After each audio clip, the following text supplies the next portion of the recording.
ഇന്ന് പ്രധാനമന്ത്രി നമ്മുടെ സംസ്ഥാനത്ത് എത്തുന്നുണ്ട് കേട്ടോ. NDAയുടെ തെരഞ്ഞെടുപ്പ് പ്രചരണത്തിന് തുടക്കമിടാൻ പ്രധാനമന്ത്രി നരേന്ദ്രമോദി ഇന്ന് കേരളത്തിലെത്തുന്നു. രാവിലെ കൊച്ചിയിലെത്തുന്ന മോദി മറൈൻ ഡ്രൈവിൽ നടക്കുന്ന ധീവരസഭയുടെ ഗോൾഡൻ ജൂബിലി ആഘോഷത്തിൽ പങ്കെടുക്കും. ഉച്ചയ്ക്ക് 12 മണിക്ക് കലൂരിൽ നടക്കുന്ന റോഡ് ഷോയിലും പങ്കെടുക്കും. കേന്ദ്ര സർക്കാരിന്റെ വിവിധ പരിപാടികളുടെ ഉദ്ഘാടനവും നിർവഹിക്കും. തെരഞ്ഞെടുപ്പ് റാലിക്ക് ശേഷം 2:30 പ്രധാനമന്ത്രി തമിഴ്നാട്ടിലെ തിരുച്ചിറപ്പള്ളിയിലേക്ക് പോകും. മോദിയുടെ സന്ദർശനത്തിന്റെ ഭാഗമായി നഗരത്തിൽ ഗതാഗത നിയന്ത്രണം ഏർപ്പെടുത്തിയിട്ടുണ്ട്. അർജുൻ മട്ടന്നൂരുണ്ട് കൂടുതൽ വിവരങ്ങളുമായി. അർജുൻ മട്ടന്നൂർ, പ്രധാനമന്ത്രി ഇന്ന് സംസ്ഥാനത്തേക്ക് വരുന്നു. ഈ BJPയുടെ തെരഞ്ഞെടുപ്പ് പ്രചരണ പരിപാടികൾക്ക് തുടക്കമാകുന്നു. കലൂരിൽ റോഡ് ഷോ, വലിയ പദ്ധതികളുടെ പ്രഖ്യാപനങ്ങൾ, ഉദ്ഘാടനങ്ങളുണ്ട് എന്നുള്ളതാണ് മനസ്സിലാക്കുന്നത്. പക്ഷേ അതിനിടയിലും ഒരു വിവാദം ഉണ്ടാവുന്നു എന്നുള്ള വാർത്ത കൂടി വരുന്നുണ്ട്. ആദ്യം നമുക്ക് പ്രധാനമന്ത്രിയുടെ സന്ദർശനത്തെ കുറിച്ച് പറയാം. അർജുൻ മട്ടന്നൂർ, എന്തൊക്കെയാണ് പ്രധാനമന്ത്രിയുടെ പരിപാടി? നഗരത്തിൽ ഗതാഗത നിയന്ത്രണം എന്തൊക്കെ, എവിടെയൊക്കെ?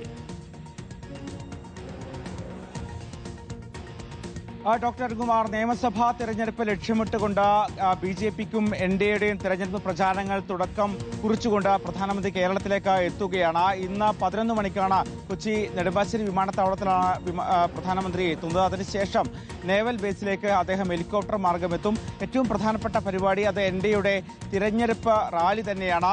10,000-കണക്കിന് ആളുകളെ അണിനിരത്തിക്കൊണ്ടുള്ള റോഡ് ഷോയും റാലിയും സംഘടിപ്പിക്കുമെന്നാണ് പ്രധാനമന്ത്രി അറിയിച്ചിരിക്കുന്നത്. ആദ്യം എത്തുന്നത് മറൈൻ ഡ്രൈവിലേക്കാണ്. അവിടെ അഖില കേരള ധീവരസഭയുടെ ഗോൾഡൻ ജൂബിലി ആഘോഷ പരിപാടിയിൽ പങ്കെടുക്കും. അതിനുശേഷം കലൂർ സ്റ്റേഡിയത്തിലാണ് റോഡ് ഷോ അടക്കമുള്ള പരിപാടികൾ സംഘടിപ്പിക്കുന്നത്. അതിനുശേഷമാണ് കേന്ദ്ര സർക്കാരിന്റെ പരിപാടികളിൽ അദ്ദേഹം പങ്കെടുക്കുന്നത്. കേന്ദ്ര സർക്കാരിന്റെ വിവിധ പദ്ധതികളുടെ ഉദ്ഘാടനവും അതോടൊപ്പം തന്നെ പ്രഖ്യാപനവും നടക്കാൻ പോവുകയാണ്. BPCLന്റെ വിവിധ പദ്ധതികൾ, റെയിൽവേയുടെ വിവിധ പദ്ധതികൾ, ദേശീയപാതയുടെ വിവിധ റീച്ചുകളുടെ ഉദ്ഘാടനം അടക്കമുള്ള പരിപാടികളാണ് നടക്കാൻ പോകുന്നത്. മാത്രവുമല്ല, ചില ട്രെയിൻ സർവീസുകളുടെ ഫ്ലാഗ് ഓഫ് ചടങ്ങും ഇവിടെ നടക്കാൻ പോകുന്നുണ്ട്. അതിനുശേഷം കലൂർ സ്റ്റേഡിയത്തിനോട് ചേർന്നുള്ള തൊട്ടടുത്ത വേദിയിൽ തന്നെയാണ് മൂന്നാമത്തെ പരിപാടി. അവിടെയാണ് NDAയുടെ റാലി പ്രധാനമായും സംഘടിപ്പിക്കാൻ പോകുന്നത്. അതിൽ പ്രധാനമന്ത്രി അടക്കം NDAയുടെ പ്രധാനപ്പെട്ട നേതാക്കൾ എല്ലാവരും പങ്കെടുക്കുന്നുണ്ട്. അതിനുശേഷം 3 മണിയോട് കൂടിയായിരിക്കും അദ്ദേഹം തിരിച്ചു പോവുക.